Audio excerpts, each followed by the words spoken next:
Assalamualaikum warahmatullahi wabarakatuh.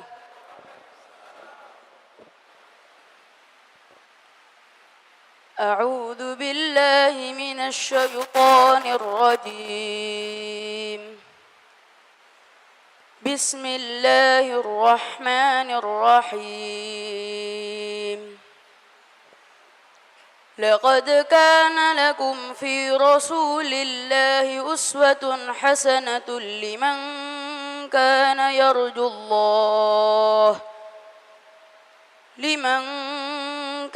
يرجو الله واليوم الآخر وذكر الله كثيرا ولما رأى المؤمنون الأحزاب قالوا هذا ما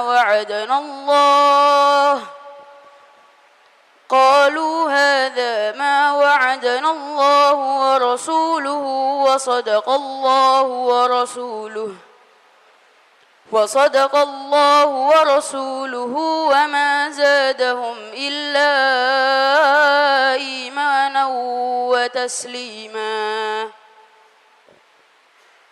من المؤمنين رجال صدقوا ما عاهدوا الله عليه فمنهم من قضى نحبه ومنهم من ينتظر وما بدلوا تبديلا ليجزي الله الصادقين بصدقهم ويعذب المنافقين إن شاء أو يتوب عليهم إن الله كان غفورا رحيما صدق الله العظيم. Wassalamualaikum warahmatullahi wabarakatuh. Assalamualaikum warahmatullahi wabarakatuh. Alhamdulillah alladzi bi ni'matihi tatimmus shalihat. Alhamdulillahilladzi arsala rasulahu bil huda wa dinil haqq liyudhhirahu 'ala ad-dini kullihi wa kafa billahi shahida. Asyhadu an la ilaha illallah wahdahu la syarika lah wa asyhadu anna Muhammadan 'abduhu wa rasuluh. Allahumma salli wa sallim wa barik ala Muhammad wa ala alihi wa sahbihi ajma'in. Ya ayyuhalladzina amanu taqullaha wa qulu qawlan sadida yuslih lakum a'malakum wa yaghfir lakum dhunubakum wa man yuti'illaha wa rasulahu faqad faza fawzan 'azima. Amma ba'd, mukminin dan mukminat jamaah Masjid Al-Irsyad, juga para pendengar di Suara Muslim Surabaya dan Lumajang. Saudara saya Mas Zubaid yang selama ini bertemu dengan saya cuma di udara, baru sekarang bertemu wajah, karena kalau siaran saya belum pernah lihat wajahnya. Dan para masyayikh, para ustadz, ulama semua yang dirahmati Allah Subhanahu wa taala. Alhamdulillah tadi dijemput oleh Ustaz Abdurrahman Baraja. Alhamdulillah perjalanan panjang sampai Surabaya sini, karena semalam saya dari Jeddah, kemudian tadi landing setengah 12 siang, kemudian pesawat ke Surabaya hampir jam 3, baru terbang ke sini, dari bandara langsung ke masjid ini Pak. Bahkan anak istri saya lewati, saya telepon saja, sudah landing tapi terbang langsung Surabaya. Alhamdulillah bertemu dengan saudariku yang dirahmati Allah Subhanahu wa taala tempat ini. Mudah-mudahan tidak mengurangi semangatnya. Kita malam hari ini akan membincangkan tentang sesuatu yang sangat istimewa, tetapi sudah sering terabaikan. Padahal kalau kita laksanakan, dia tidak sulit. Tak ada yang sulit. Cuma masalahnya kita ini sudah terbawa oleh arus besar hari ini, kemudian menjadi bangsa yang kalah, akhirnya kita mengatakan kita susah untuk mengubahnya. Tidak ada yang sulit. Kita akan membicarakan tentang sesuatu yang sederhana. Kalau kita laksanakan, hidup ini nikmatnya luar biasa, sehatnya luar biasa, yang lebih penting lagi adalah berkahnya luar biasa. Kalau kita melakukan dengan sebaik-baiknya, subhanallah. Tentu karena hanya sampai Isya, walaupun Isya nanti nyambung, saya nggak tahu sampai jam berapa ya. Rasanya memang tidak mungkin selesai tema ini. Saya membuat VCD dengan teman-teman itu, kita buat 3 seri gitu. 3 seri itu baru sampai dari sholat subuh Nabi SAW sampai waktu terbit matahari. 3 episode sendiri.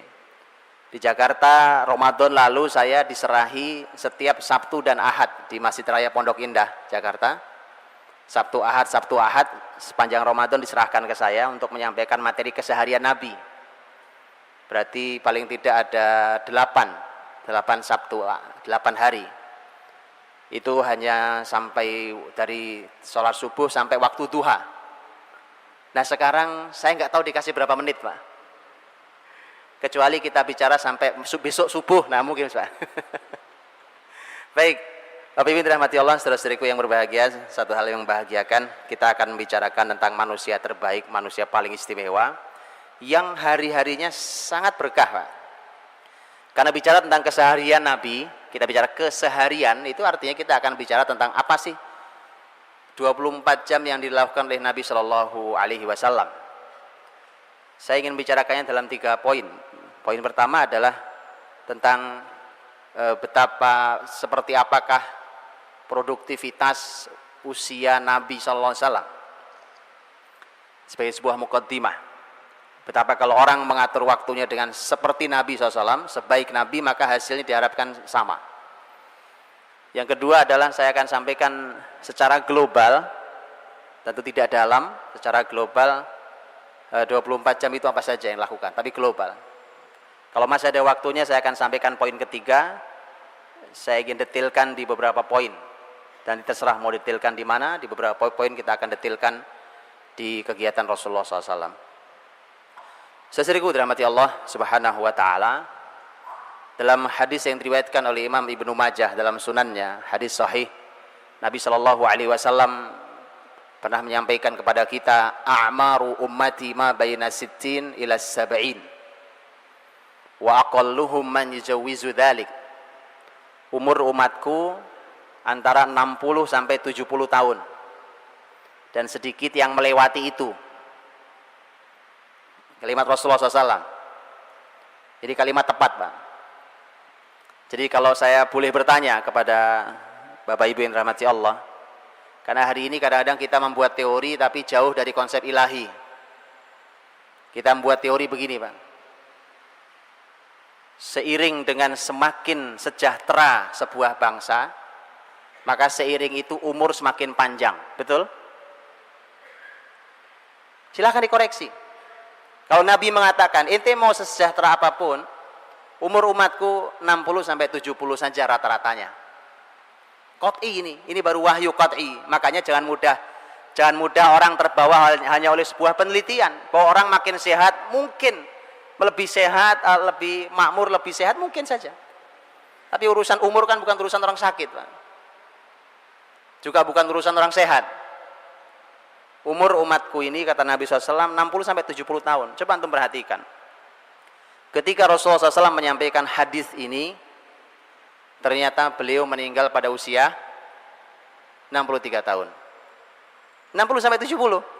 Beliau yang bersabda, beliau yang memberikan, ternyata Allah tetapkan sesuai dengan sabdanya.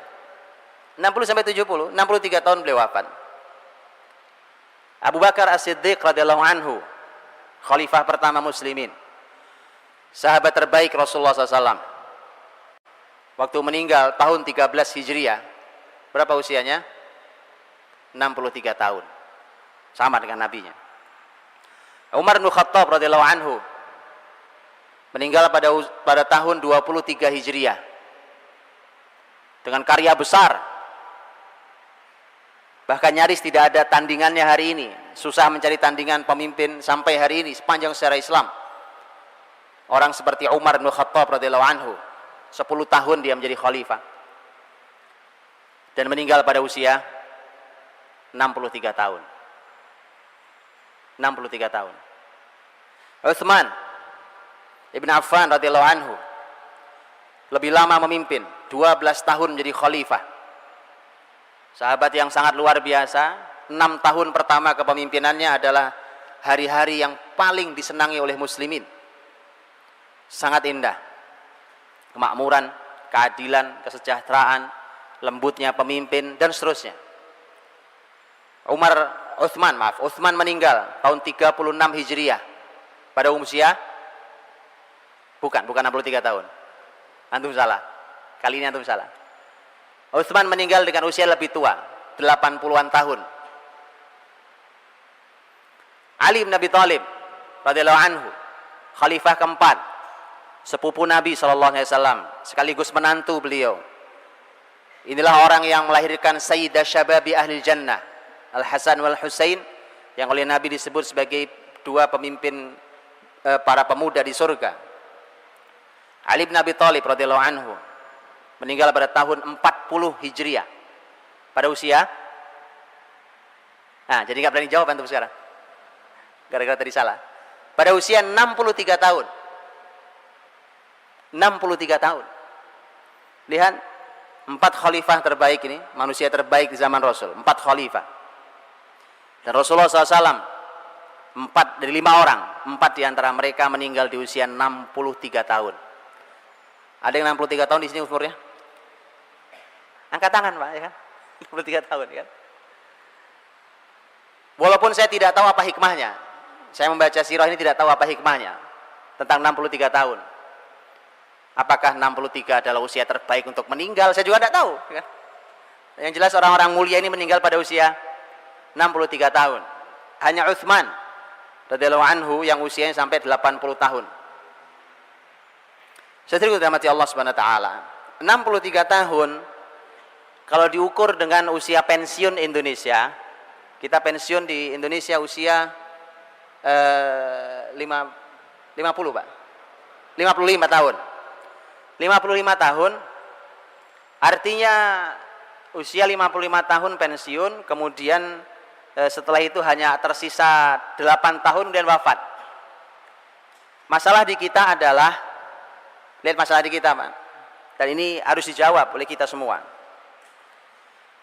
Waktu kita masih kecil, seperti adinda kita, siapa tadi namanya? Hafizahullah, Masya Allah, mudah-mudahan Allah berkahi dengan Qur'annya. Beliau di usia kecil sudah dekat dengan Al-Quran. Tapi berapa banyak di negeri ini, anak-anak kita di usia kecil kalau melakukan sesuatu, atau kita kasih dia, suruh hafal Quran, usia SD, SMP lah paling jauh gitu ya, hafal Quran 30 juz. Nanti orang bilang, kasihan Pak, masih kecil. Begitu sudah dia tumbuh menjadi usia remaja atau pemuda, kemudian disuruh dia belajar Islam, dia bilang, susah Pak, remaja. Begitu dia naik menjadi seorang yang sudah bekerja atau kuliah paling tidak, kemudian bekerja, disuruh belajar Islam, kemudian dibilang, sibuk Pak. Itu aktivitas di kantornya, di kampusnya, itu menyita waktu. Tidak sempat, Pak. Selesai kerja pensiun. Begitu pensiun disuruh belajar Islam, aduh, pinggang sudah mulai masalah, Pak. Terus kapan? Kapan mau belajar Islam? Kita selalu punya alasan untuk menghindar dari Allah Subhanahu wa taala. Itu masalahnya, Pak. Selalu kalau Anda mau cari alasan, iblis itu menyediakan sejuta alasan, bahkan lebih untuk satu orang, nggak apa-apa. Bisa banyak alasan. Untuk tidak ke masjid, untuk tidak ke Quran, untuk tidak ke Islam, selalu banyak alasan. Di semua jenjang usia, jawabannya sudah dikasih oleh iblis, Pak. Tinggal dipilih aja kalau mau.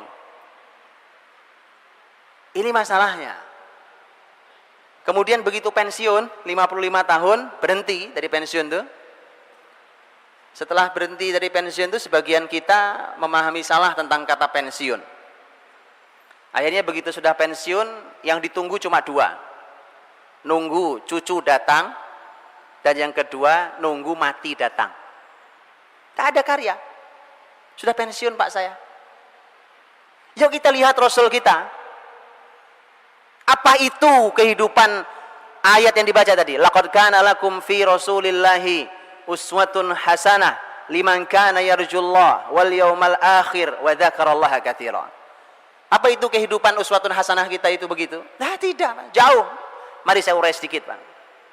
Supaya kita tahu bahwa kan kita semua tahu waktu yang kita miliki, kalau kalimatnya Imam Al-Hasan Al-Basri rahimahullah taala, ulama besar zaman tabi'in, beliau mengatakan innama antal ayyam. Kalian itu kan hanya susunan hari-hari. Kita ini Pak, hanya susunan hari-hari.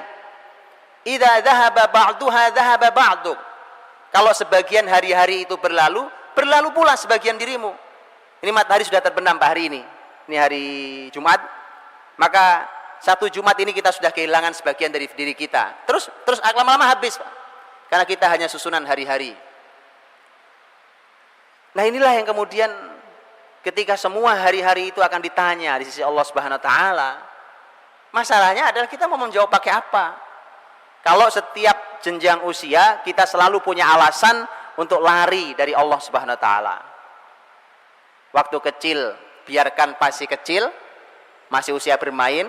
Waktu remaja susah diatur karena remaja.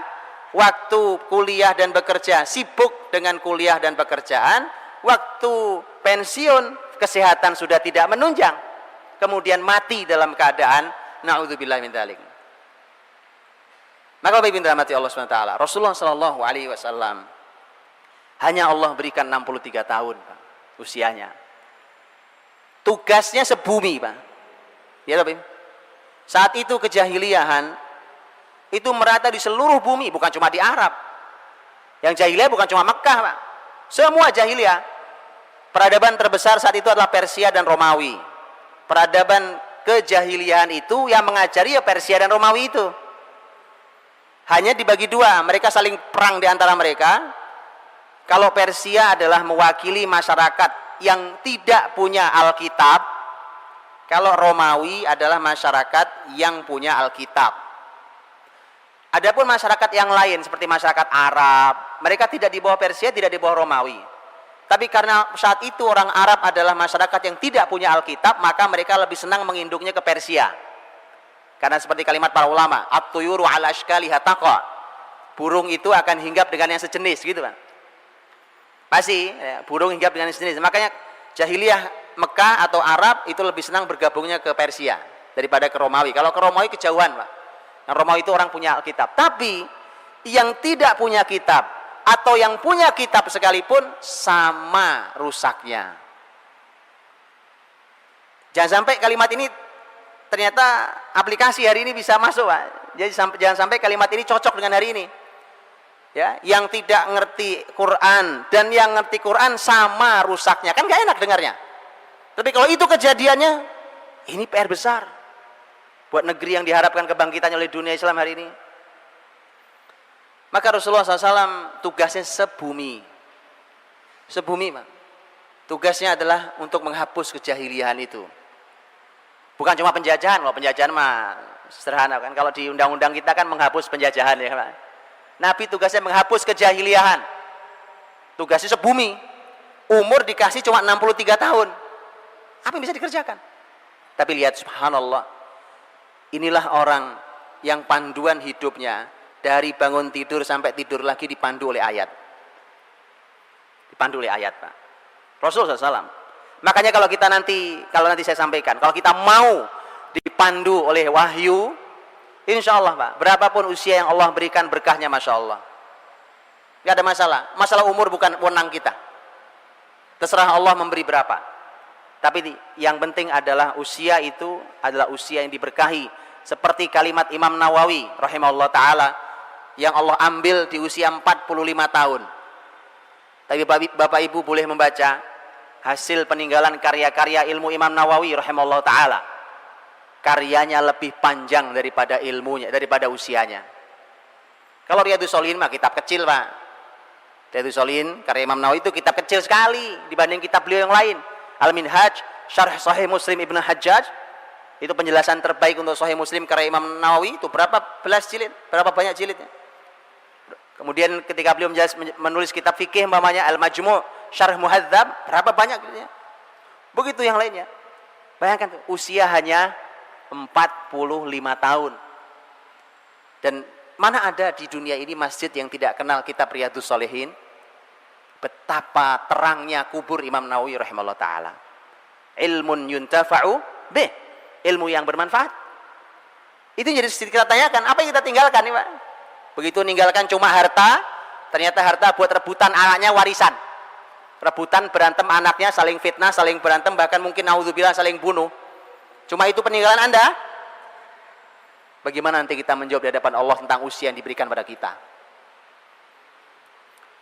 Rasulullah SAW di 63 tahun, di usia 63 tahun itu beliau wafat. Itu satu jazirah Arab. Bapak Ibu bayangkan jazirah Arab ya.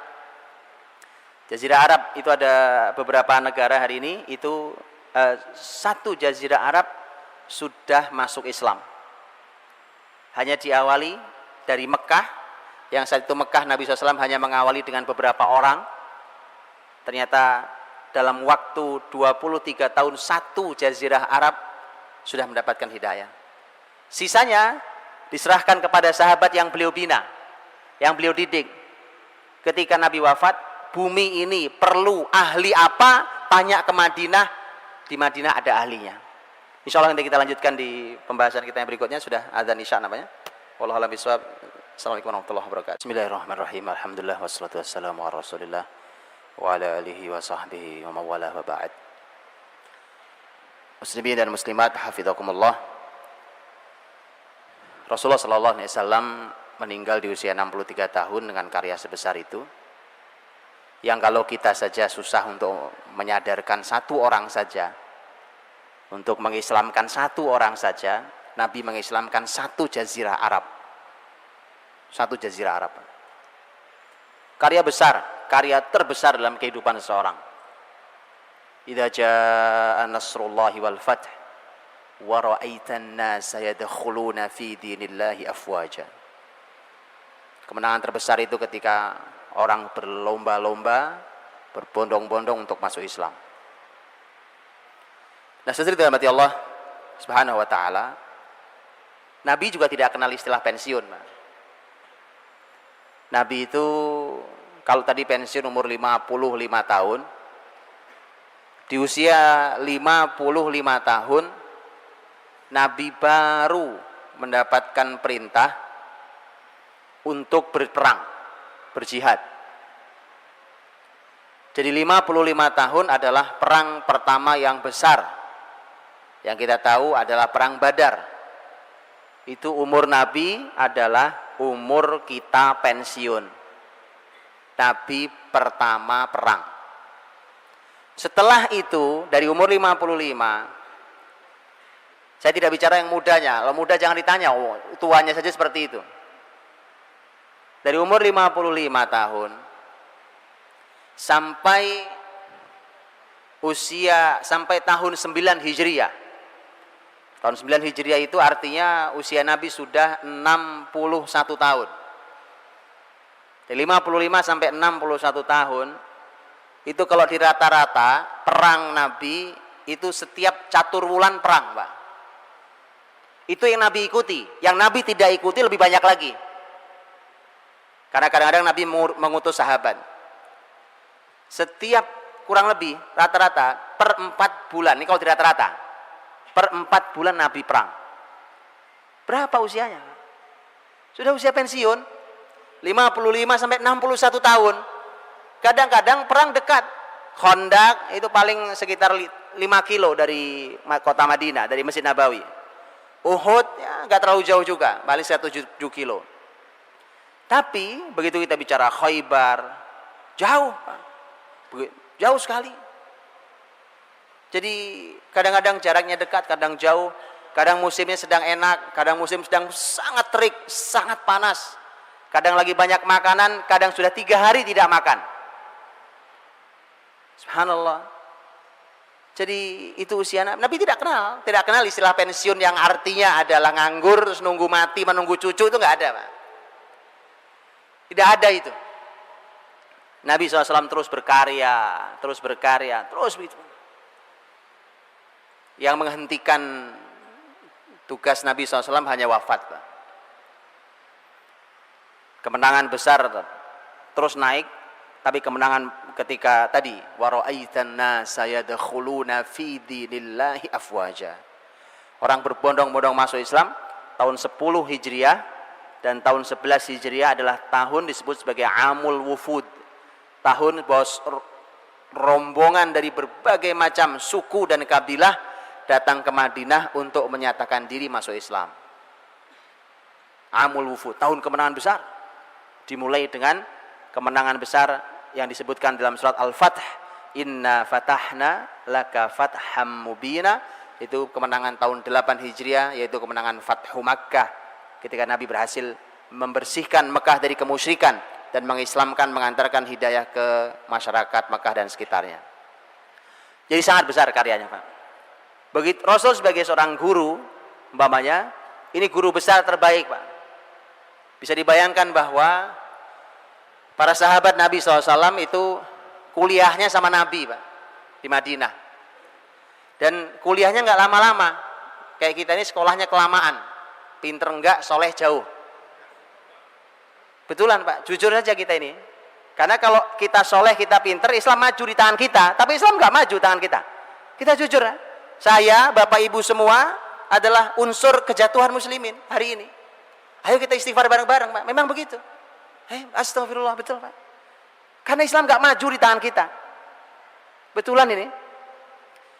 Di tangan para sahabat Nabi Shallallahu Alaihi Wasallam.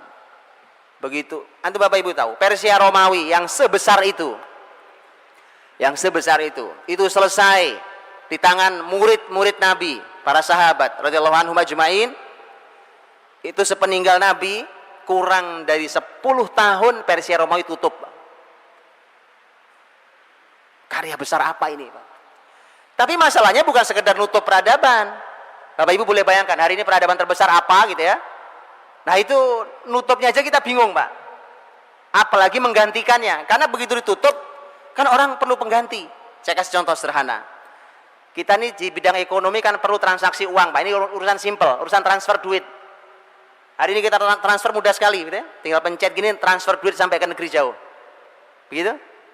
Begitu ditutup oleh muslimin, sebuah peradaban, kan harus mencarikan penggantinya. Apalagi kalau sistem ini sistem yang tidak islami, harus ada penggantinya. Tapi subhanallah, bumi saat itu bertanya keahlian apa Madinah punya. Bahkan yang Arab tidak akrab sekalipun. Apa contohnya? Air. Arab tuh nggak akrab air, kecuali Arab di Surabaya. Tapi kalau Arab di negeri aslinya nggak akrab air, Pak. Loh bagaimana akrab air? Padang pasir. Makanya kalau Umar mengatakan alimu auladakumus sibaha warimaya warukubal khail, ajari anak-anakmu berenang, memanah, kemudian mengendarai kuda, berenang. 3 poin itu yang ajaib adalah berenang, Pak. Kalau kuda nggak aneh, manah nggak aneh orang Arab. Tapi berenang, apa mereka mau berenang di pasir? Nggak ada air, Pak. Nggak ada air. Oh, bagaimana ada air? Hujan kalau nggak istisqa nggak turun. Subhanallah, Pak. Tapi inilah Islam. Karena Islam bukan agama padang pasir. Buktinya gampang. Anda buka Quran bicara tentang pohon yang hijau, air menggericik, air yang mengalir, sungai-sungai. Itu cocoknya di Indonesia, bukan di Arab. Gitu? Maka harusnya yang paling beriman itu orang Indonesia, Pak. Orang Arab diajak ngomong itu nggak paham. Yang paling paham kita. Bicara air mengalir di bawah, ada pohon-pohon yang tumbuh. Nah Bapak Ibu dirahmati Allah. Jadi hanya kurang dari 10 tahun sahabat Nabi menutup peradaban, bahkan menggantikannya. Ketika muslimin pertama punya pasukan angkatan laut, ini asal air, Pak. Itu mengherankan. Khalifahnya Utsman, panglima lautnya adalah Muawiyah radhiyallahu anhu. Ketika perang di laut pertama kali lawan Romawi yang sudah lama di laut, Romawi bisa kalah, Pak. Itu heran. Itu belajar dari mana tuh sahabat? Oh mereka nggak akrab air. Lihat. Inilah lulusan Rasulullah SAW. Kayak apa tuh umurnya? Padahal perang itu hanya sebagian kecil dari tugas Nabi, bukan segala-galanya. Bukan segala-galanya. Baik. Karena waktu saya pendek, saya mau ringkaskan, Pak. Ini kalau mau tahu mana produktivitas, saya baca sendiri di Sirah Nabawiyah ya. Tetapi saya mau ringkaskan, karena itu pertanyaan kita adalah, tidak mungkin, Pak. Tidak mungkin orang akan sehebat itu karyanya kalau dia membuang-buang usianya. Mustahil orang akan melakukan karya-karya besar kalau usianya mubadzir. Hari ini, Pak, kalau kita makan sama anak kita, lihat, kita makan sama, kita ajari anak kita, nak makan habis semua, satu piring ambil secukupnya habis, tak boleh tersisa barang satu nasi, karena Nabi bersabda nggak tahu yang berkah yang mana. Itu kita ajarkan. Kenapa kita bilang mubadzir? Nak, teman setan mubadzir. Subhanallah, hanya satu butir nasi kita bilang mubadzir. Umur kita tidak bilang mubadzir, Pak. Umur kita buang-buang itu, kita tidak bilang mubadzir. Nasi sebutir kita bilang mubadzir. Aneh cara kita berpikir, Pak. Mari kita pikir ulang. Ini mubadzir yang paling besar ketika kita memubadzirkan usia kita. Mari kita tanya, mau kita gunakan untuk apa tuh umur? Bener nggak sih, Pak? Kalau orang tidur malam jam 12 malam, berapa jam yang Anda buang tuh? Betul nggak itu? Tanyakan. Sesuaikah ini? Emang kalau bangun tidur jam berapa? Begitu bangun apa yang dilakukan, Pak? Kapan melakukan sesuatu? Ini dilakukannya kapan? Apa yang dikerjakannya? Kita harus bertanya kepada orang yang hidupnya terbukti sangat berkah dan produktif usianya. Rasulullah sallallahu alaihi wasallam. Bapak Ibu, saya ingin melewatinya dalam cepat ya, 24 jam itu, tapi sekali lagi Pak, tidak akan detil. Karena mustahil 1 jam detil. Enggak nyampe 1 jam malah. Karena jam 8, Ustaz. Jam 8 selesai. Jadi saya ingin mulai dari masalah bangun tidur, Pak. Bangun tidur, habis nanti malam ini kita istirahat, esok pagi kita bangun. Jam berapa kita bangun? Jam berapa kita bangun, Ustaz? 3, 4, 5. Jam berapa kita bangun? 2, 1, 12. Jam. Apapun jawaban kita, kalau jawabannya masih jam berarti salah, Pak. Yang salah berarti bukan jawabannya, pertanyaannya yang salah. Jam berapa bangun? Jawabannya jam, ya kan? Kecuali pertanyaan itu jebakan. Karena masalahnya orang-orang beriman diajari langsung oleh wahyu tentang kapan bangun, itu tidak, urusannya bukan nggak pakai jam, nggak pakai jam. Ini rantai kan, 24 jam itu kan terus terkait secara rantai. Ini begitu putus satu, berantakan yang lain, Pak. Putus satu, dia yang lain masalah. Maka dari itu tidak boleh putus, Pak. Makanya kita harus benahi satu-satu. Rasulullah SAW, urusan bangun tidur, langsung Quran yang membimbingnya. Berarti, urusan bangun tidur bukan hal yang sepele. Karena Quran tidak pernah bicara hal yang sepele. Apa Quran mengajari Bapak Ibu cara bikin sayur asem? Tidak ngajari. Sepele, Pak. Yang sepele Quran nggak bicara. Quran bicara hal yang besar. Ketika Quran membahas tentang kapan bangun tidur, berarti urusan bangun tidur tidak sepele. Jadi jangan disepelekan. Kapan bangun tidur? Ada ayatnya? Ada. Ayatnya kita hafal juga semua. Yang mana ayatnya? Ya ayyuhal muzammil qumil laila illa qalila nisfahu aw inqus minhu qalila aw zid alaihi warattil qur'ana tartila. Wahai orang yang berselimut, bangun malam hari, itu kan? Bangun, urusan bangun tidur berarti ada Quran. Qumil lail, bangun di malam hari. Ini untuk Rasul kalau ini, Pak. Rasulullah SAW, kapan Nabi diperintahkan bangun? Diperintahkan pada tengah malam, nisfahu, tengah malam. Awin kusminhu qalila au zid alaihi, kurang atau lebih sedikit. Tengah malam jam berapa?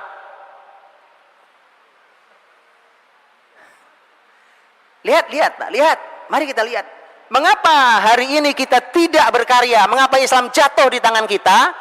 Karena waktu Nabi sudah bangun, kita belum tidur. Nabi sudah tidur, kita masih melek. Jadi kemana? Ya, Nabi ke utara, kita ke selatan. Nabi ke barat, kita ke timur. Nggak pernah ketemu kita sama Nabi.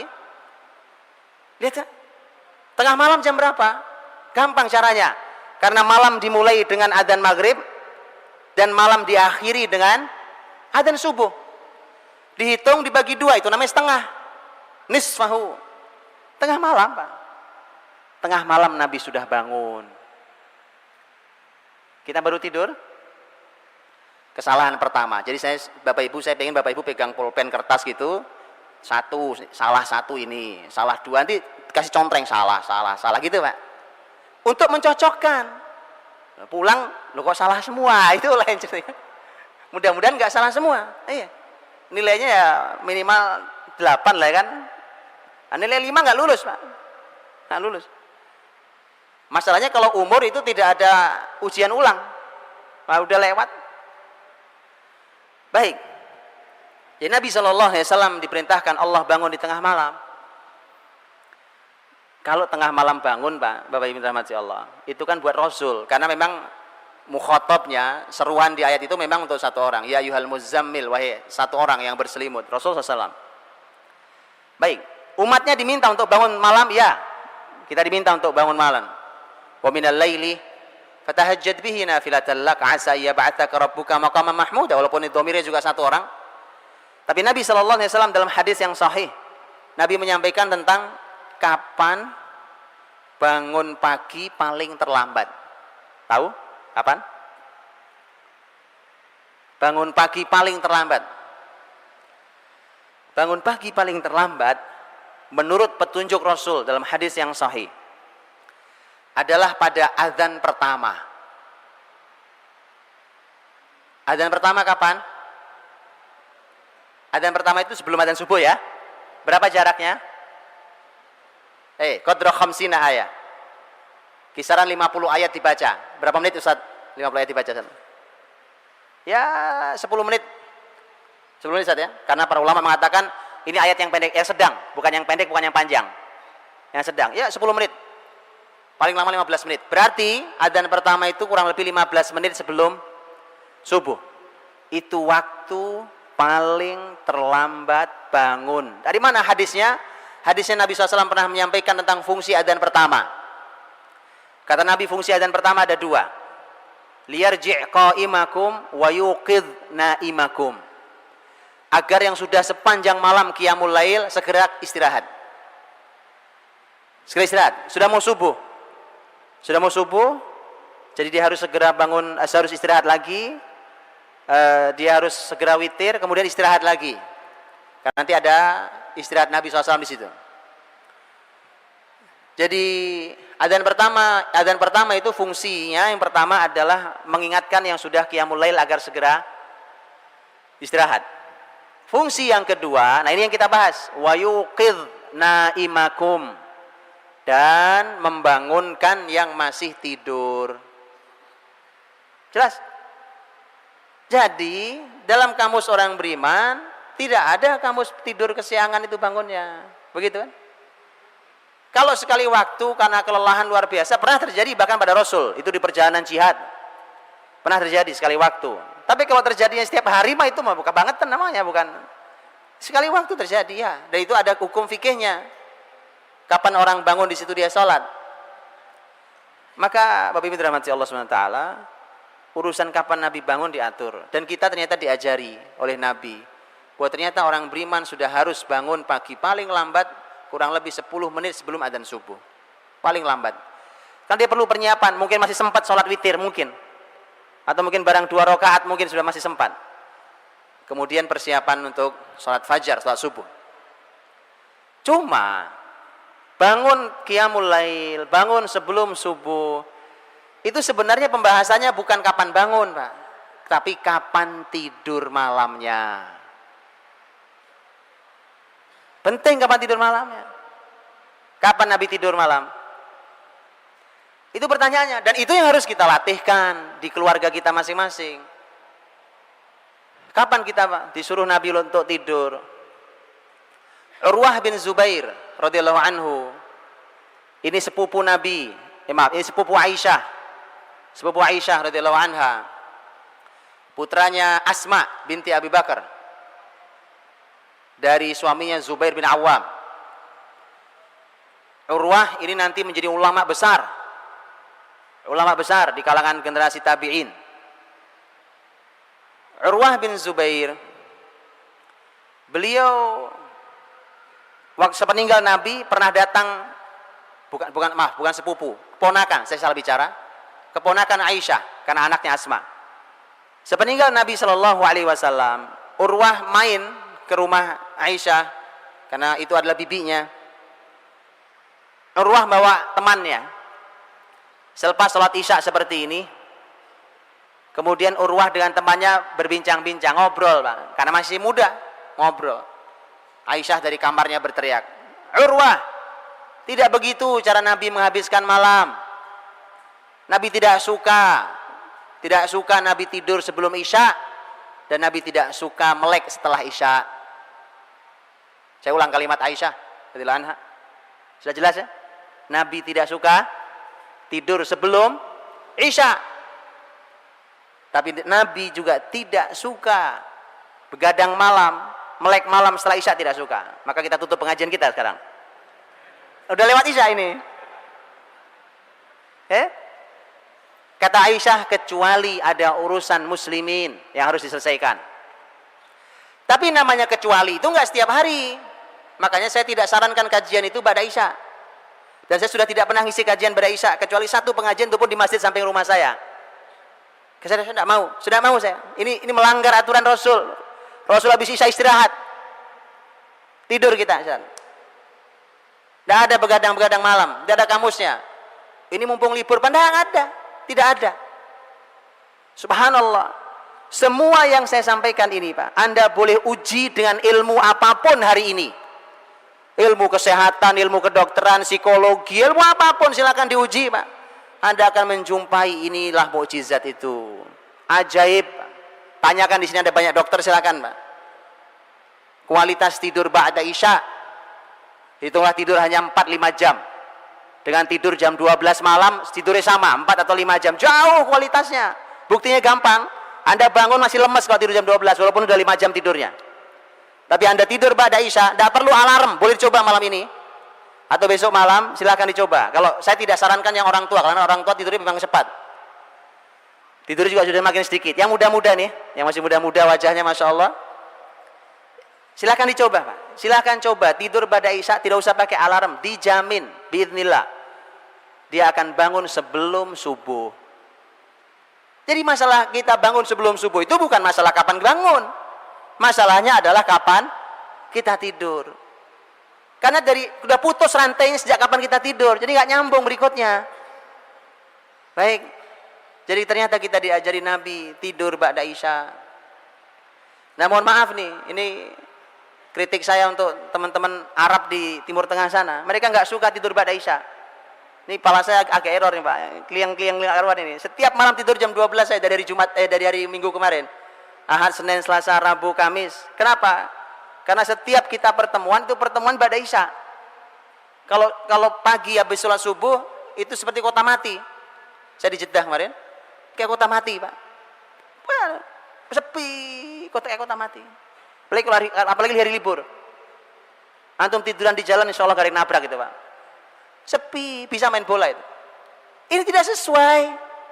Makanya pantas Islam jatuh di pusat wahyunya begitu. Saya berbincang dengan seseorang, pengajar Quran kemarin. Orang sana, pengajar Quran.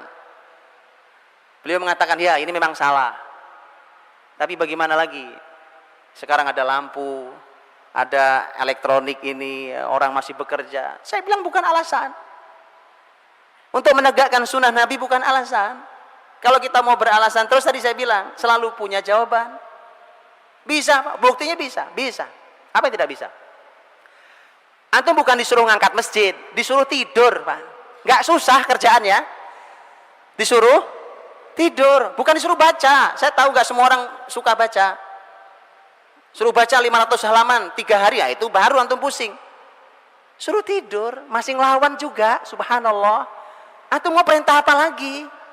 Ini perintah paling mudah dari Nabi. Suruh tidur ba'da isya. Dah tidur juga. La ilaha illallah. Yuk tidur Pak, ba'da isya, tidur ba'da isya. Sudah. Dicoba Pak. Ya. Ini subhanallah. Ini konsep kalau antum mencoba, subhanallah. Baik, saya mau tanya, Nabi tidur sehari berapa kali? Berapa Ustaz? Berapa kali Nabi tidur sehari? Nabi tidur sehari 3 kali. Antum 3 kali sehari, 3 kali makan, ya kan? Kalau ada bapak ibu dokter, saya mau tanya di sini, karena saya sudah pernah tanya kepada dokter-dokter. Apa makan 3 kali sehari itu ada panduannya? Nggak ada panduannya, ilmiahnya nggak ada ilmiahnya. Ada bapak ibu dokter sini? Ada yang berani bertanggung jawab makan 3 kali sehari itu ada panduan ilmiahnya? Nggak ada panduan ilmiahnya, Pak. Kalau ada yang bilang menemukan panduan ilmiahnya, saya tunjukkan panduan yang lebih ilmiah dari itu. Yang meneliti juga seorang dokter ahli. Dan sudah diuji oleh berbagai negara, diuji oleh berbagai ahli, bahkan oleh para ulama. Lihat, jadi urusan makan kita salah, urusan tidur kita salah, urusan bangun kita salah. Maka tadi bawa kertas contrengin Pak, salah gitu. Ya, Rasulullah SAW tidur sehari 3 kali Pak. Tapi tidak ada yang panjang. Coba tadi, ya kita hitunglah waktu yang paling tengah ya, karena waktu negeri tropis berbeda dengan negeri di Timur Tengah. Kita hitunglah yang paling menengah waktu kita di tropis ini. Waktunya nyaris tidak banyak bergeser, subuh nggak banyak bergeser dari hari ke hari. Kalau kita isya jam segini, paling jam 7:30 nih kita isya. Oke lah, kita tidur jam 8. Baik, jam 8 kita tidur. Bangun tengah malam, hitunglah paling gampang jam 12 lah tengah malam tuh. Berapa jam Nabi tidur? 4 jam. Betul ya? 4 jam. Nabi bangun, Nabi lakukan qiyamul lail di antara aktivitas beliau, karena aktivitas beliau di malam hari itu yang paling utama adalah qiyamul lail dan tartil Quran, walaupun Nabi melakukan hal-hal yang lain. Itu ada banyak kisah yang lain. Setelah Nabi SAW melakukan semua aktivitas malam itu, nah tadi ketemu adzan pertama. Adzan pertama itu belum subuh. Di situ Nabi tidur lagi. Kapan Nabi bangun? Begitu mendengar adzan subuh. Berarti berapa menit? 15 menit. Lihat, ada yang bilang kalau kita yang tidur 15 menit insya Allah bablas Pak subuhnya, ya kan? Itu masalahnya cara tidurnya. Loh, semua itu ada, jangan melihat sesuatu hanya sepotong dibawa pulang, nanti bingung Pak. Lihat kenapa Nabi SAW tidur miring ke kanan dengan bantal tangannya itu memudahkan kita bangun diantaranya Pak. 15 menit Anda bisa bangun. Nabi kadang-kadang hanya tidur-tiduran, tidak tidur, tapi Nabi kadang tidur betulan sampai ngorok-ngorok, mendengkur suara Nabi SAW. Nabi terbangun oleh adzan fajar, adzan subuh. 15 menit. Tidur yang ketiga kapan? Tidur yang ketiga qailulah. Qailulah itu kalau Nabi tidurnya hanya beberapa menit menjelang adzan zuhur. Nabi terbangun oleh adzan zuhur. Itu qailulah. Kalau hari ini sistem yang berjalan bukan sistem Islam, kita nggak bisa. Apa bisa? Bisa. Kalau perusahaan punya saya, pendidikan punya saya buat begitu Pak. Betulan, pesantren punya saya buat begitu. Insya Allah. Antum kalau nanti pesantren saya, pesantrennya baru buka tahun ini ya. Antum pesantrennya lihat, insya Allah kita lakukan itu. Ya, sebelum zuhur semua harus sudah selesai. Aktivitas tidur. Bangunnya pas adzan zuhur. Niru Nabi. Uswatun hasanah liman kana yarjullah wal yaumal akhir wa dzakarallaha katsira. Berarti mulai aktivitasnya pada subuh ya, pada subuh sudah mulai. Nabi itu nanti pada subuh ada aktivitas, Pak. Ya, saya mengumpulkan 11 poin. Dari mulai salam, setelah salam assalamualaikum warahmatullah, ya, salam selesai salat subuh itu sampai terbit matahari di dalam masjid itu saya mengumpulkan kurang lebih ada 11 aktivitas Nabi sallallahu alaihi wasallam. Tentu tidak semua dilakukan dalam waktu sekali waktu, dipilih beberapa sekali waktu ini dan seterusnya. Dah ini Nabi tidur qailulah Pak. Subhanallah, orang kafir yang meneliti tentang bab ini, walaupun dia tidak meneliti hadis, tapi mereka meneliti tentang konsep tidur. Di Amerika itu ada sebuah lembaga namanya National Sleep Foundation. Orang kafir sampai membuat lembaga tidur aja ada foundationnya. Ngurusi tidur ada lembaganya. Lembaga itu termasuk yang merekomendasikan dengan sangat kuat, bahkan mereka memberikan hitungan secara US dollar berapa kerugian perusahaan-perusahaan di Eropa dan Amerika yang tidak mengizinkan karyawannya istirahat di waktu siang itu. Dihitung secara US dollar.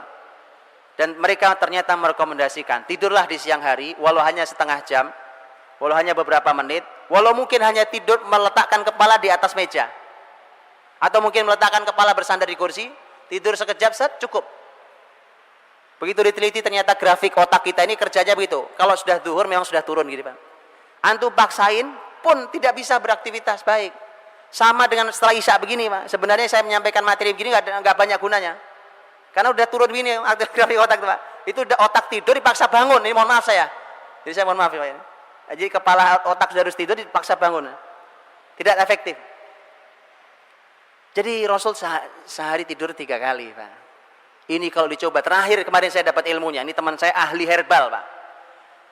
Beliau bilang, yang menjaga qailulah dijamin tidak terkena serangan jantung. Saya tidak tahu ilmunya, ini yang orang-orang kesehatan. Kalau ini benar, subhanallah, subhanallah Pak. Hari ini jantung, penyakit jantung itu menghantui semua orang. Subhanallah. Resepnya gampang, menghidupkan sunnah Nabi qailulah. La ilaha illallah, ya kan? Jadi maka dari itu ini tidur Pak. Baik, Rasulullah SAW kalau beliau sudah bangun di malam hari tadi, kemudian sholat subuh berjamaah dengan Nabi SAW, ya, kalau disebut sholat untuk laki-laki memang di masjid tempatnya Pak, di masjid tempatnya, tidak di rumah, kecuali ada uzur syar'i, sakit umpamanya, ya. Kalau laki-laki ya di masjid, ya, kalau perempuan kata Nabi boleh di masjid, boleh di masjid. Tapi kalau mau bicara yang utama di rumah, tapi artinya bahwa laki-laki di masjid Pak. Untuk itulah anak-anak kita yang laki-laki mohon dibawa ke masjid Pak. Gak ada ceritanya laki-laki sholat di rumah, di masjid, suruh ke masjid Pak.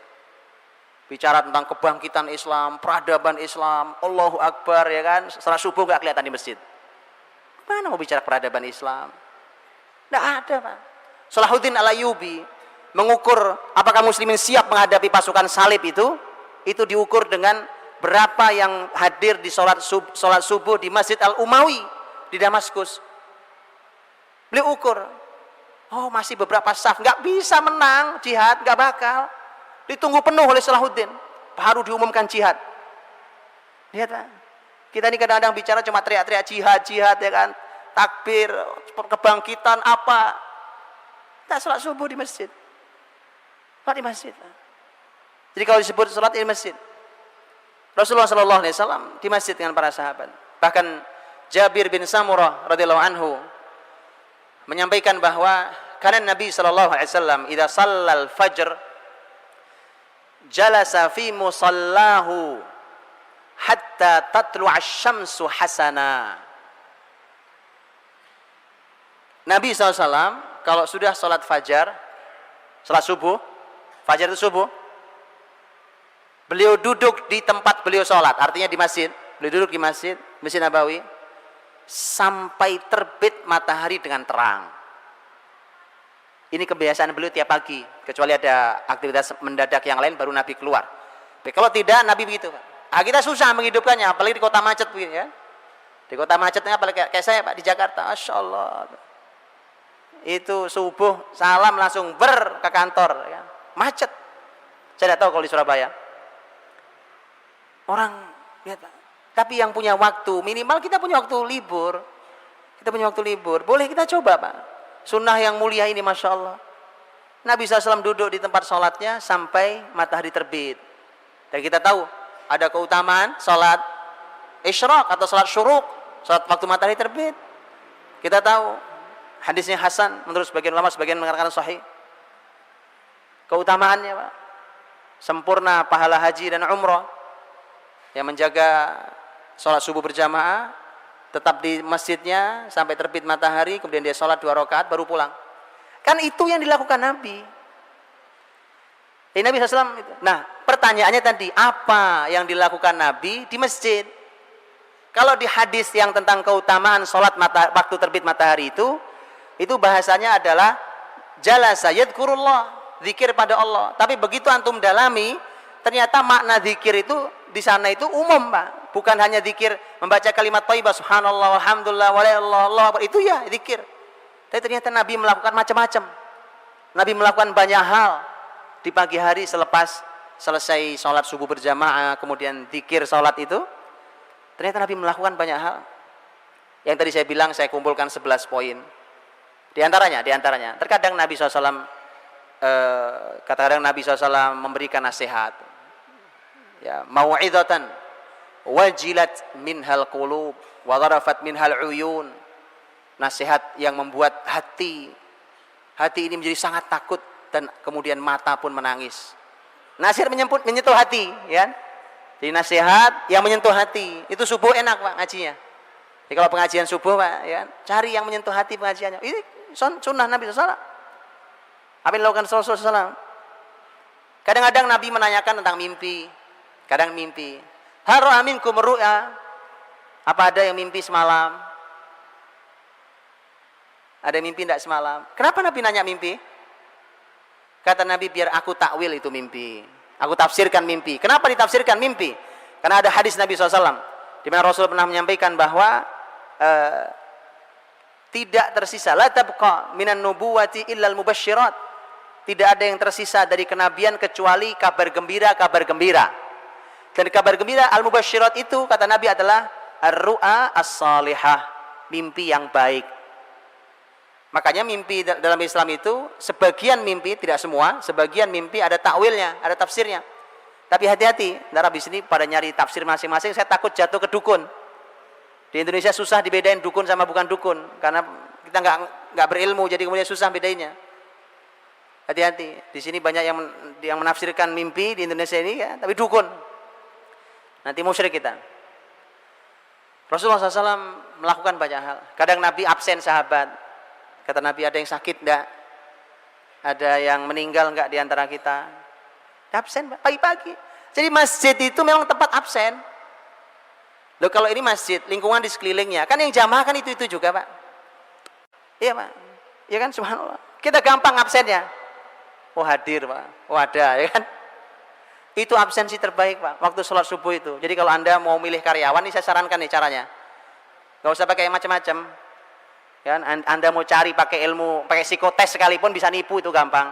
Apalagi panduan untuk ngisi psikotes banyak di toko-toko buku, ya kan. Gampang caranya, Pak. Anda amati beberapa waktu, sebulan atau berapa, terserah, ya kan. Sholat subuhnya di masjid bolong apa enggak gitu. Angkat jadi karyawan. Kalau sudah ilmunya sudah, keahlian sudah, lihat sholat subuhnya, Pak. Insya Allah Anda akan mendapatkan karyawan yang luar biasa. Ini yang punya perusahaan-perusahaan, ya kan. Yang punya ini, mau milih mantu juga sama. Sama, ya kan. Bapak yang memilih mantu, ya, mantu laki-laki, Pak, terutama, Pak. Sholat subuh nggak pernah kelihatan, jadi mantu nyusahin nanti. Betulan ini. Baik, ya. Oh, ini panduan, Pak. Nabi ngabsen. Kata Nabi, siapa yang sakit? Siapa yang meninggal di antara kita?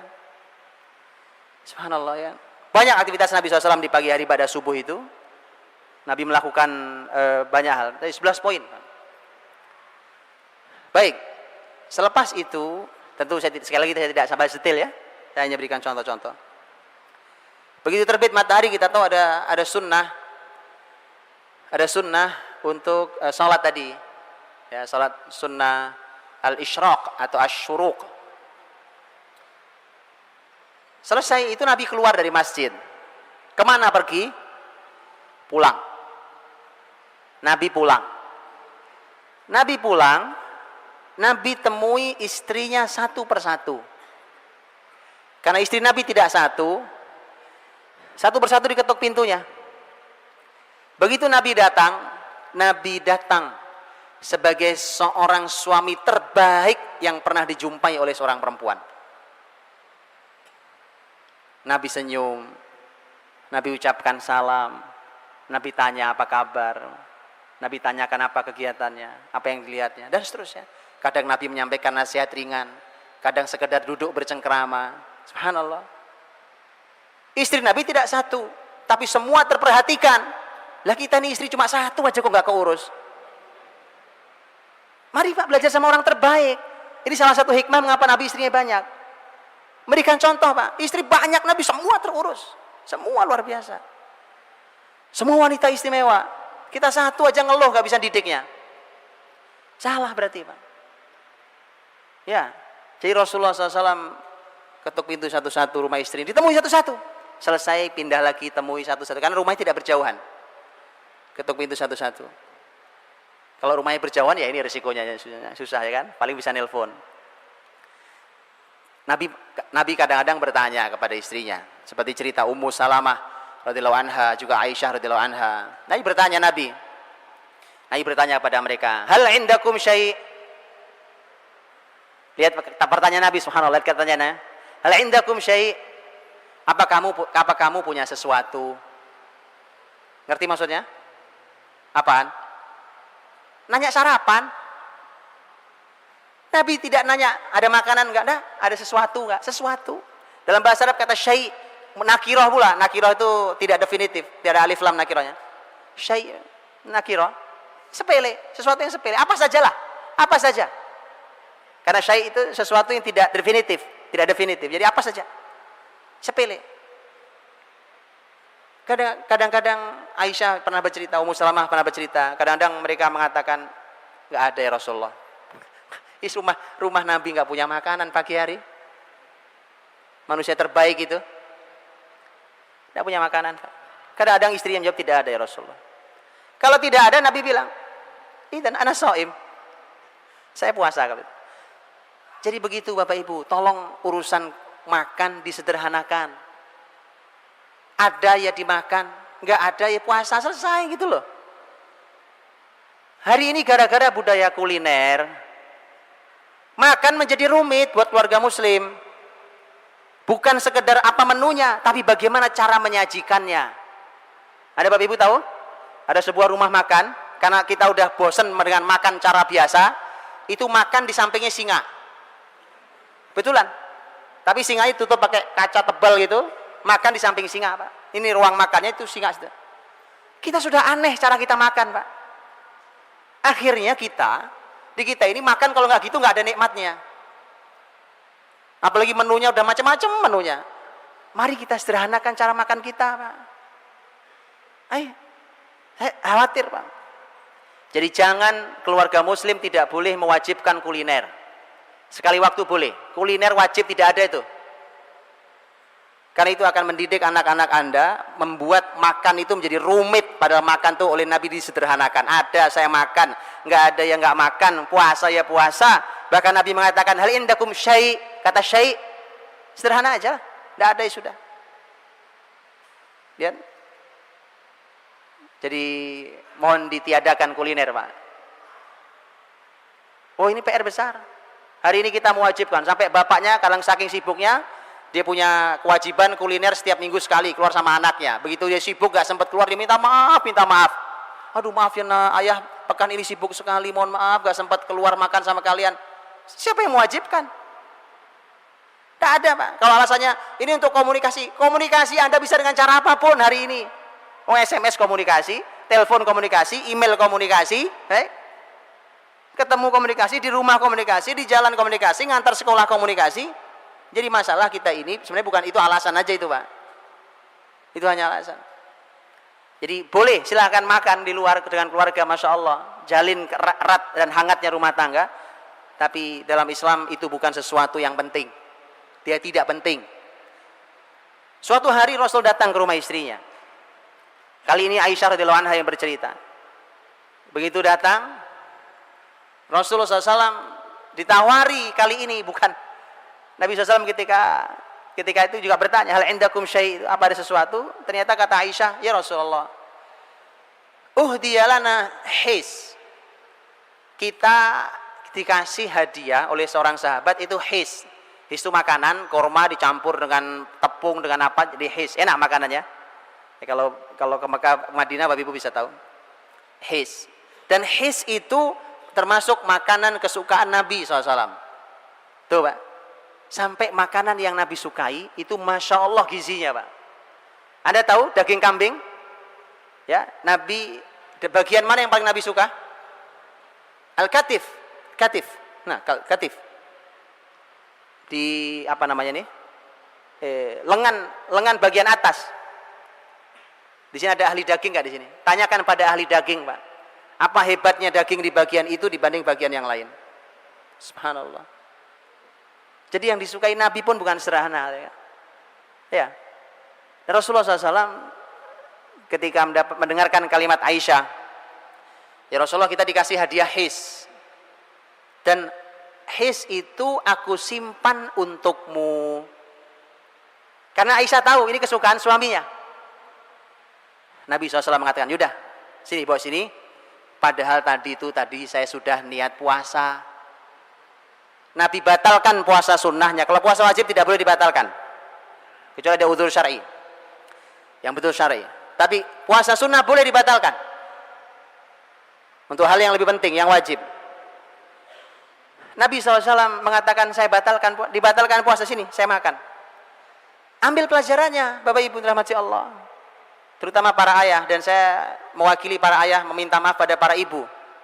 Bu, minta maaf saya, Bu, mewakili para suami, karena saya juga suami dan ayah. Minta maaf kadang-kadang bahwa bapak ini kan begitu pulang kerja udah capek, ya udah malam, pamannya ada makanan di rumah, istrinya bilang belum makan ya, udah disediakan, aku udah makan di luar. Oh ya sudah. Bapak tahu, sekedar saya sampaikan perasaan seorang wanita, Pak. Itu begitu bilang ya sudah, itu ngenesnya sampai besok malam itu. Kadang-kadang gini loh, Pak, Anda jangan sepelekan.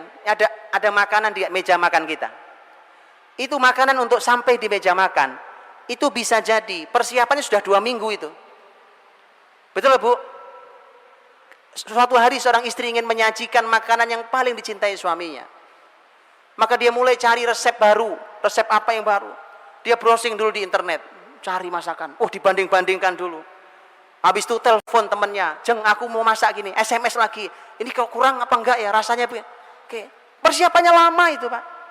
Terus nanti ke pasar nyari bahan, nggak ada pula di pasar satu, pindah ke pasar yang lain. Dia masak seharian, dia masak, Pak. Ini agak ini sedikit, hiperbola sedikit. Jadi lama itu untuk sampai makanan di meja makan itu, subhanallah, itu melibatkan waktu, tenaga, hati dan cinta. Enggak gampang, Pak. Begitu pulang, tahu-tahu suaminya bilang, aku udah makan sama teman-teman di luar. Ya Allah, makanya saya minta maaf nih, Bu, mewakili para suami. Para ibu mohon maafkan kami, kadang-kadang laki-laki nggak punya rasa. Yang beginilah kami diciptakan Allah SWT, kan. Jadi mohon dimaafkan. Insya Allah mulai malam ini kita akan belajar, Bu. Sentuhlah makanan itu, makanlah itu, ucapkan kalimat yang mulia. Siapa yang masak nih? Aku yang masak. Luar biasa istriku, ya kan? Subhanallah, ya kan? Masalah rasanya nggak jelas itu nomor sekian, Pak. Iya, loh, nggak boleh menghina makanan, kan? Ini Rasulullah SAW memberikan penghargaan, Pak, karena makanan itu di hati seorang wanita nggak gampang, Pak, nggak seperti di hati laki-laki. Laki-laki simpel-simpel aja, udah gampang itu, Mak. Berbeda, Pak. Lihat Aisyah dikasih hadiah his, nggak dimakan, ingat suami makan di luar sama teman-temannya, nggak ingat istrinya. Aisyah makan, ingat suaminya, mau makan nggak jadi, disimpan nunggu Rasul datang. Dan Nabi memberikan penghargaan, subhanallah. Bahkan Nabi puasa sunnah hari itu Nabi batalkan agar dia bisa menyenangkan istrinya, karena ini makanan hadiah, bukan sekedar sesuatu yang dimakan, tapi ini adalah pemberian hati dari seorang istri, Pak. Indah bukan? Makanya kalau mau belajar parenting jangan dari yang lain, dari Nabi. Belajar parenting sama orang kafir, ya kan? Teori barat, semua teori macam-macam. Belajar sama Rasul, Pak. Terbukti istri tidak satu, anak tidak satu, cucu tidak satu, tapi keluarga paling bahagia di muka bumi sampai ke akhirat nanti. Mari kita belajar sama Rasulullah SAW, ya. Sampai urusan makan Nabi ajarin. Baik, selesai temui istrinya satu-satu. Nabi balik ke masjid, Pak. Balik ke masjid berarti masuk waktu duha. Waktu duha ternyata adalah waktu yang paling panjang Nabi menyampaikan ilmu kepada para sahabatnya. Itu waktu berilmunya Nabi yang paling panjang. Dari duha hingga waktunya qailulah. Tadi menjelang zuhur. Ya kalau nggak sempat menjelang zuhur ya setelah zuhur, Pak. Setelah zuhur antum qailulah boleh lah, ya. Sebentar, kan ada jam istirahat siang kalau di kantor 1 jam ya lumayan. Qailulah. Rasulullah SAW itu aktivitasnya, Pak. Dan disitulah aktivitas ilmu Nabi SAW disampaikan segala macam. Dan subhanallah, bacalah tentang majelis Nabi. Itulah kampus Nabi, itu sekolahan Nabi, Pak. Hasilnya yang tadi saya ceritakan di awal. Hasilnya generasinya kayak begitu, ini majelisnya. Ini majelisnya. Rasul wafat, dunia perlu ahli apa? Madinah punya. Madinah punya, Pak. Maka dari itu begini cara belajarnya, harus diulangi. Hari ini juga sama, Pak. Pendidikan kita, ya kan? Cara ngajarnya, apa yang diajarkannya, nggak tahu itu konsepnya siapa. Teori muter kan sekolah, pinter enggak, soleh enggak, tadi saya bilang itu. Karena bukan konsep Nabi SAW. Kalau konsep Nabi itu subhanallah, Pak, singkat, kurikulumnya mudah, hasilnya dahsyat. Hari ini kita kurikulum banyak, waktu banyak, kuliah sampai S1 aja umur udah 22 tahun. Lulus S1 masih bingung mau ngapain, kan? Nikah nggak berani, kerja masih nyari, mau ngapain? 22 tahun Muhammad Al-Fatih jadi sultan, 23 tahun Umar bin Abdul Aziz jadi gubernur, 17 tahun anaknya Umar bin Abdul Aziz, Abdul Malik jadi menteri. Begitu, Pak. Usama bin Zaid 18 tahun jadi panglima. Abdullah bin Abbas 15 tahun jadi staf ahli negara kekhilafan Umar bin Khattab. Kita ini 22 tahun masih baru lulus S1, bingung. Jauh, Pak, jauh. Mari kita pikirkan ulang, ada pola hidup kita yang salah. Ada keseharian kita yang salah. Dan itu kita masih pertahankan di anak-anak kita. Jangan diulangi, Pak. Rasul waktu duha, waktu belajar bersama sahabat. Waktu yang paling panjang, dan di situ terjadi banyak hal, terjadi peristiwa, ilmu tentang ngajar, ilmu cara mengajar, apa yang diajarkan, apa yang ditanamkan di situ. Belajar di situ semua. Disitulah konsep sekolah sampai kampus di situ, Pak. Di situ konsepnya. Dan banyak peristiwa. Majelis Nabi kadang-kadang kalau yang hadir jumlahnya tidak banyak, Nabi buat lingkaran. Setengah lingkaran gitu Nabi duduk di sini, ngajar. Nabi duduk di bawah. Tapi begitu nanti di akhir kehidupan beliau duduk di atas kayak saya begini. Dan setelah itu inilah yang dipertahankan oleh dunia pendidikan Islam. Dua-duanya pertahankan, duduk bareng dengan gurunya sejajar dan duduk gurunya di atas lebih tinggi dari muridnya. Makanya Bapak Ibu bisa lihat di Masjidil Haram Masjid Nabawi hari ini pun masih dipertahankan. Gurunya duduk di kursi lebih tinggi daripada muridnya. Dan itu beda, Pak. Dengan posisinya berbeda antara guru sejajar duduknya dengan muridnya dengan ini ilmu sendiri. Ilmu sendiri. Itu nyaris nggak pernah dibahas, kan? Nyaris nggak pernah dibahas. Kita tidak pernah punya panduan. Dalam Islam dua-duanya ada. Kadang-kadang kalau yang hadir sedang banyak, Nabi buat soft, dua soft.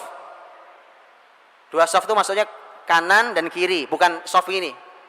Tapi soft kanan kiri. Nabi di tengah. Kenapa tengah dikosongin? Fungsinya adalah kalau ada orang yang datang ke Rasul untuk keperluan bertanya atau keperluan yang lain, dia boleh memotong majelis Nabi. Dia langsung datang ke tengah, mendekat ke Nabi, duduk di depan Nabi, langsung bertanya. Setelah itu dia boleh pergi karena punya keperluan yang lain. Subhanallah, majelis Nabi indah. Nah, disitulah kemudian kualitas para sahabat Nabi juga beda-beda.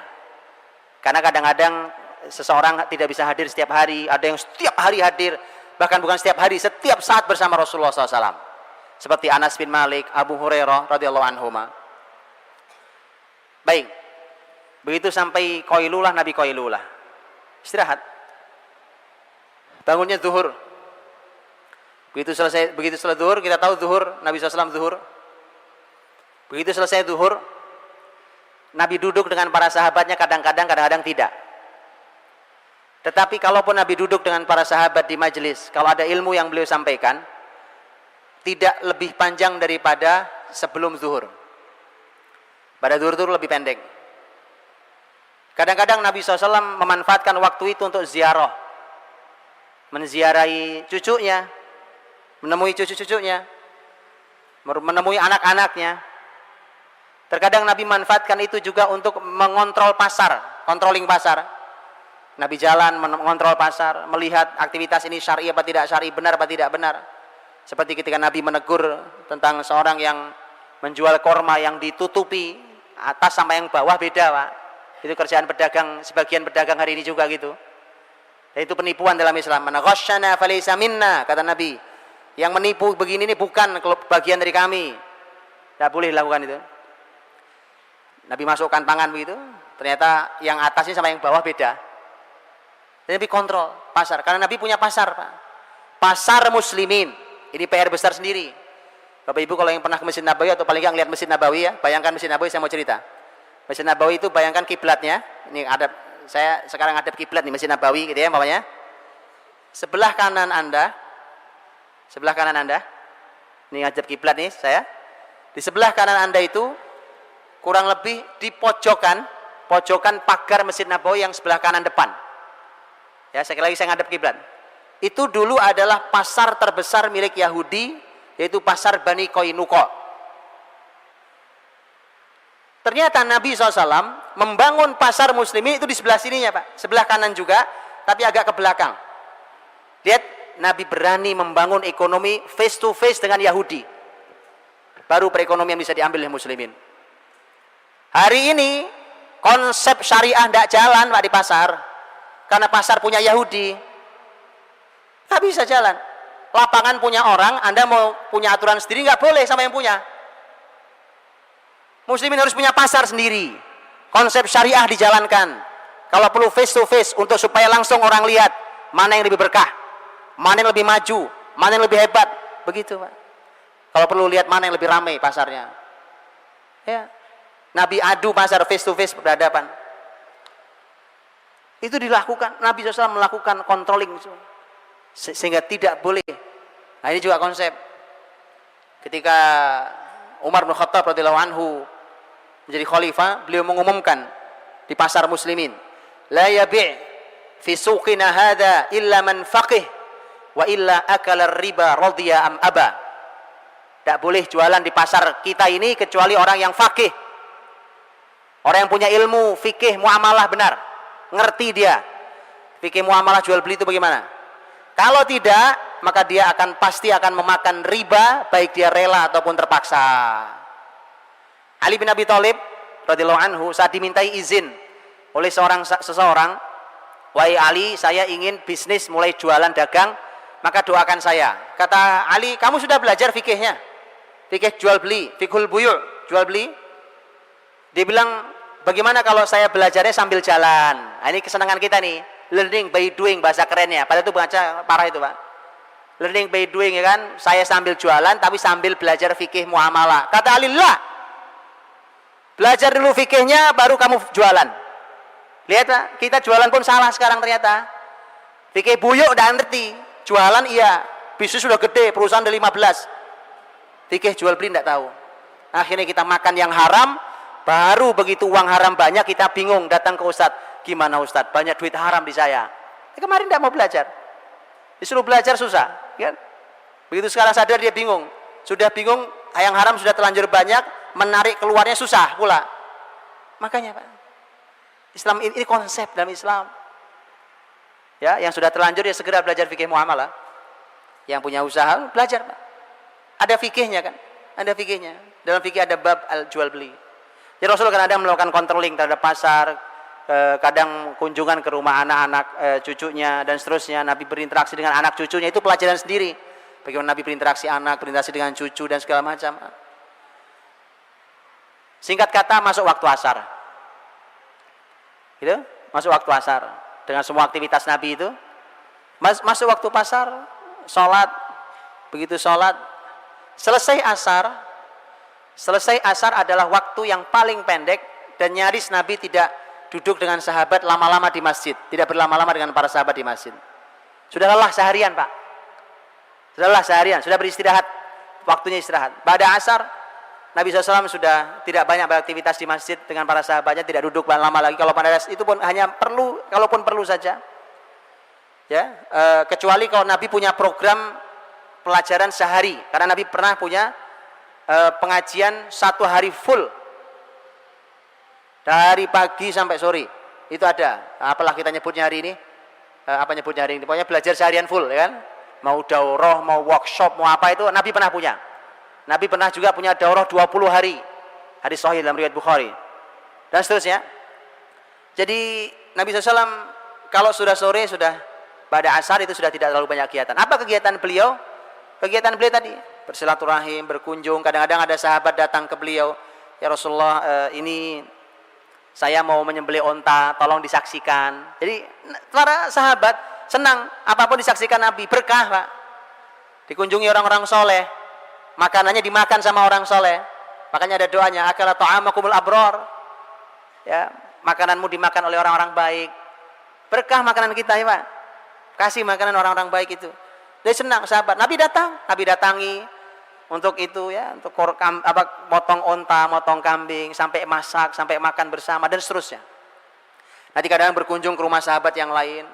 Kadang Anas pernah meminta Nabi untuk berkunjung ke rumahnya, untuk Nabi sholat di rumah Anas. Ini nggak pernah kita lakukan ya Pak. Minta orang yang soleh nyolati rumah kita Pak. Belum pernah kita lakukan ya. Itu Anas pernah minta Pak. Pernah minta. Nah, sore hari menjelang maghrib, Nabi melakukan aktivitas yang sama dengan yang Nabi lakukan setelah terbit matahari. Apa itu? Menemui istrinya satu persatu. Subhanallah. Beginilah bahagianya rumah tangga Pak. Ada istri yang oleh suaminya disapa dengan sebagai seorang suami terbaik 2 kali dalam sehari. Mengawali hari dan menutup hari. Makanya para istri selelah apapun kalau begitu nikmat Pak kerjanya di rumah ya kan, nyaman. Oh, Masya Allah, beban istri nggak sederhana. Tapi kalau suami memberikan yang terbaiknya, Masya Allah, istri semangatnya luar biasa. Nabi temui satu-satu. Cuma kalau yang sore ini agak berbeda. Bedanya adalah kalau Nabi tidak cukup waktu, umpamanya tadi nemeni sahabat motong kambing, kan lumayan motong kambing, nguliti, masak kan butuh waktu itu. Kalau waktunya tidak mepet maghrib, maka Nabi tidak mengunjungi satu-satu. Tapi Nabi langsung ada di rumah istri yang dapat jatah malam itu.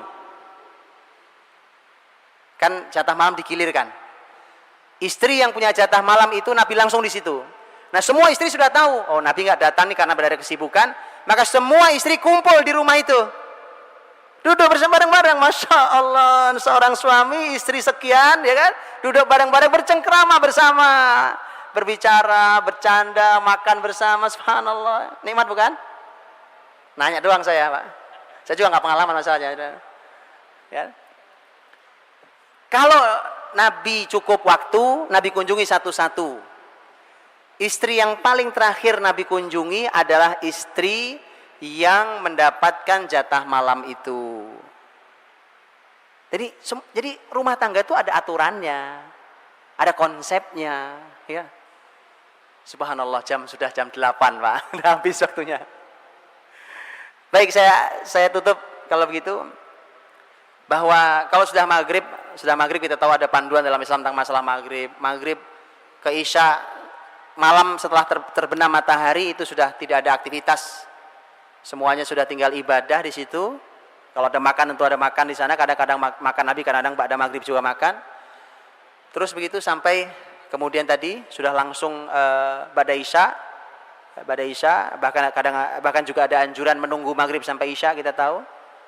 Dan isya Nabi setelah kita tahu, Nabi SAW selesai sholat isya, Nabi langsung tidur. Kecuali ada urusan muslimin.